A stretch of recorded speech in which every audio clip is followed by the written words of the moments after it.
আওয়ামী লীগ সহ আওয়ামী লীগের যে সকল দোসর রয়েছে তাদেরকে অনতিবিলম্বে তাদের রাজনীতি নিষিদ্ধ করতে হবে।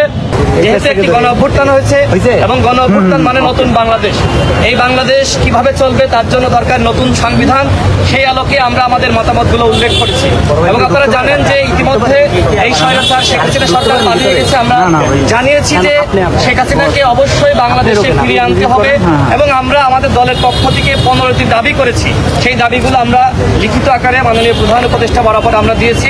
আমরা যদি বলতে চাই, দেখেন আজকে যেভাবে প্রায় 1000 ছাত্র জনতাকে নির্মমভাবে গুলি করে হত্যা করেছে, এই হত্যার পরে কোনোভাবেই একটি রাজনৈতিক দল বাংলাদেশের সাংগঠনিক কাঠামো তাদের রাখতে পারে না।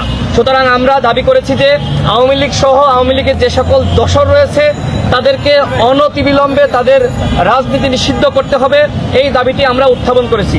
এবং একই সাথে যে সকল ছাত্র এবং যে সকল জনতাকে নির্মমভাবে গুলি করে হত্যা করা হয়েছে সেই সকল শহীদ পরিবারের পাশে দাঁড়াতে হবে, রাষ্ট্রীয় স্বীকৃতি দিতে হবে এবং একই সাথে প্রত্যেক শহীদ পরিবারের পক্ষ থেকে একজন করে চাকরির ব্যবস্থা করতে হবে। এই বিষয়গুলো সহ আমরা সর্বমোট 14টি বিষয় আমরা তুলে ধরেছি এবং একই সাথে যাদের নামে মামলা করা হয়েছে, কোটা সংস্কার আন্দোলন 2018 সালে আমাদের নামে মামলা করা হয়েছিল, যেহেতু এই আন্দোলনের বীজ আমরাই বপন করেছিলাম 2018 সালে, আমরা সেই বিষয়টি উল্লেখ করেছি।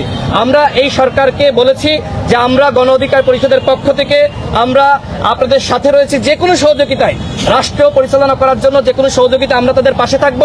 এবং একই সাথে আমরা শুনতে পাচ্ছি আওয়ামী লীগ একটি কূ ঘটানোর চক্রান্ত করছে।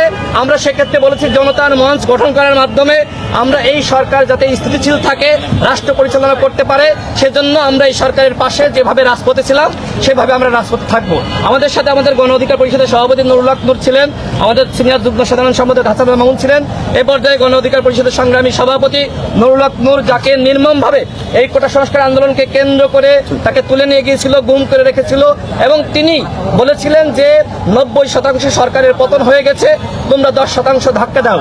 আমরা যেখানে গিয়েছি আজকে এই বিষয়টি নিয়ে তাকে বিভিন্ন জায়গায় প্রশংসা করা হচ্ছে। নুরুল হক নূরকে নির্মমভাবে যেভাবে নির্যাতন করা হয়েছিল তার সুচিকিৎসা দরকার, তাকে যে ইনজেকশন পুশ করা হয়েছিল সে বিষয়টিও আজকে আমরা মাননীয় প্রধান উপদেষ্টার কাছে তুলে ধরেছি।